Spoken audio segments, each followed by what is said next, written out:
Something interesting is happening in Las Vegas, something every Raiders fan needs to hear. Welcome back, Raider Nation. This isn't just another offseason update.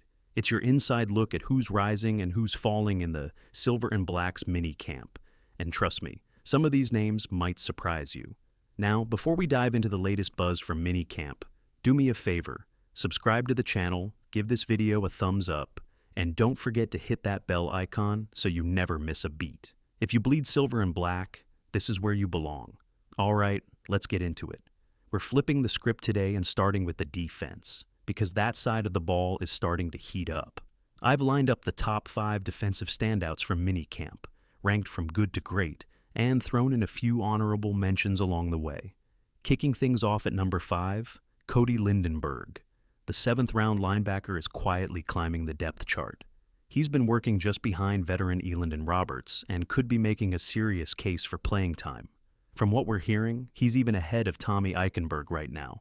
Whether he surpasses Amari Burney is still up in the air, but for Lindenberg, this camp was a clear step forward. Coming in at number 4, Jacorian Bennett. The 3rd-round rookie cornerback was drawing eyes with his aggressive coverage and smart positioning. The buzz around the Raiders' rookie class is real, and Bennett's showing that he's not just here to participate, he's here to compete. There's something electric building on the Raiders' defense. And it's not just hype. At Minicamp, Darian Butler continued working with the first-team unit, and insiders can't stop talking about him. They say the rookie corner is like a sponge, absorbing every tip, every moment, and turning it into pure performance. His athleticism is on full display, and for a 3rd-round pick, he's already proving that the spotlight isn't too big. Butler isn't waiting his turn. He's claiming his place. Now, at number 3, Leki Fotu. With Christian Wilkins out during camp, Fotu was trusted to anchor the middle as the Raiders' top-nose tackle. And he delivered. Originally seen as a depth piece, he's flipped the script and may have locked down a serious rotational role. The coaching staff leaned on his size and experience, and he didn't disappoint. Number 2, Eric Stokes. Quietly and confidently, Stokes lined up as one of the team's primary outside corners alongside Porter. For a guy on a 1-year deal, every rep counts, and he's making them matter. This isn't just about earning a roster spot. It's about proving he can be a core piece in this retooled defense. But the biggest standout? That honor belongs to Jeremy Chinn. Every single day, he looked like a man on a mission. Playing both safety and hybrid linebacker, Chinn brought speed, intelligence, and an edge the Raiders have been craving. While fans were worried about losing Robert Spillane, Chinn might just be the upgrade nobody saw coming. He's not talking about making an impact, he's already doing it. Now, let's not forget some honorable mentions. Max Crosby, what more can you say? His consistency, his leadership, his work ethic. We may be watching the prime of a Raiders legend. Just because he makes it look easy doesn't mean it is. Greatness, like his, should never be taken for granted. Tyree Wilson is also making waves. Word around camp is that he's finally starting to feel fully healthy. And that motor we all heard about in college, it's revving up. Lonnie Johnson Jr. is seeing solid time as the 3rd safety. And Thomas Harper is holding strong at nickel. Adam Butler, stepping up in the absence of Wilkins, has quietly taken on a leadership role. And don't be surprised if his name gets floated for team captain come September. Let's be honest, minicamp is mostly about upside. June isn't the time to panic, but it can reveal cracks in the foundation. And for a few Raiders defenders, the past week didn't go as planned. First up, Tommy Eichenberg and Jalen Smith. Both linebackers were looking to carve out their roles, but the arrival of Jermaine Pratt has changed everything. Pratt's presence adds experience and explosiveness, 2 things Eichenberg and Smith haven't shown consistently yet. If they don't elevate soon, they risk falling out of the rotation completely. Another name that made headlines for the wrong reasons. Christian Wilkins. While there's no doubt about his talent, he's been absent from the field. Yes, it's early. Yes, there may be personal reasons. But availability always matters, especially when you're expected to anchor the interior of the defensive line. Then there's Chris Smith III. Drafted in the 5th round out of Georgia, he entered with some expectations, but so far he's been nearly invisible in camp.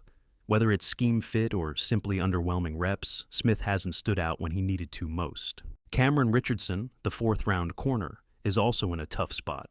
With the Raiders actively evaluating veterans like Shaquille Griffin, it's clear the staff isn't sold on the current depth.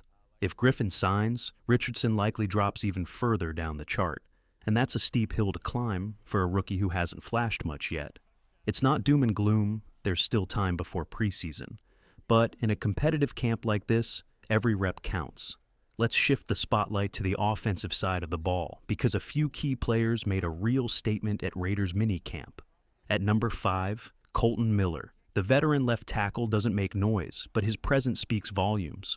While other stars around the league are skipping camps over contract disputes, Miller showed up, suited up, and reminded everyone what professionalism looks like. He might be quiet, but the message was loud. He's all in. This is the kind of leadership the new Raiders regime is built on, and Miller is setting the tone. Coming in at number 4, Michael Mayer. The tight end was a consistent target in the first 2 days of camp.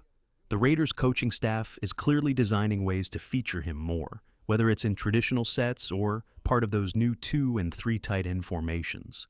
Mayer is showing sharp route running, sure hands, and chemistry with the quarterbacks. And while the buzz around Brock Bowers continues, make no mistake, Mayer is proving this team can absolutely run with a two-headed monster at tight end. Number 3, Ashton Jeanty. Forget any noise about a committee approach.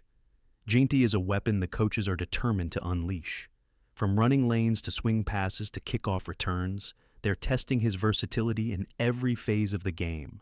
He's explosive, he's reliable, and he's making a strong case to be the Raiders' go-to back. The energy he brings, it's contagious. Jeanty looks like a rookie who's not waiting for opportunity. He's creating it.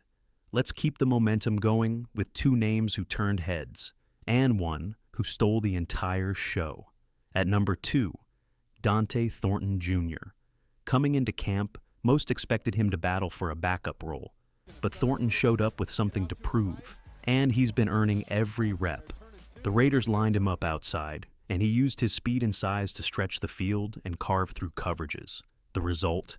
He's now firmly in the WR3 conversation. With Jacoby Myers locking down the slot, Thornton looks like the perfect weapon to complement a vertical offense. But the biggest offensive winner of minicamp?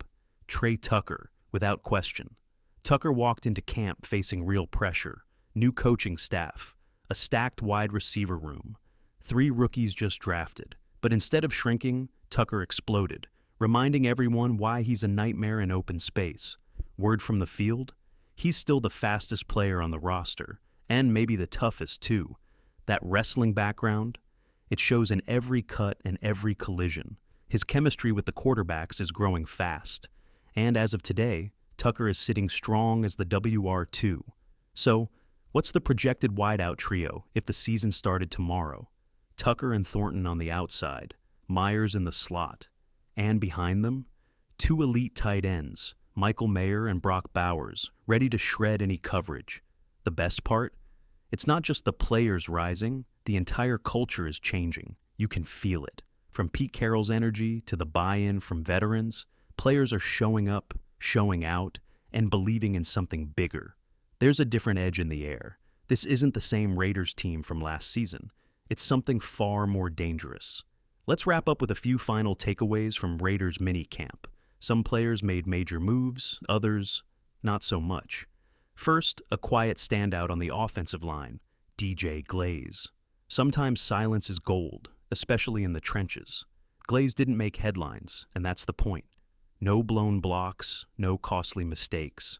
Just solid, reliable work at right tackle. That's a massive win for a guy many thought might be on the bubble coming into camp. Also worth mentioning, Sincere McCormick. The second year back is running with a purpose. Violent cuts, relentless drive.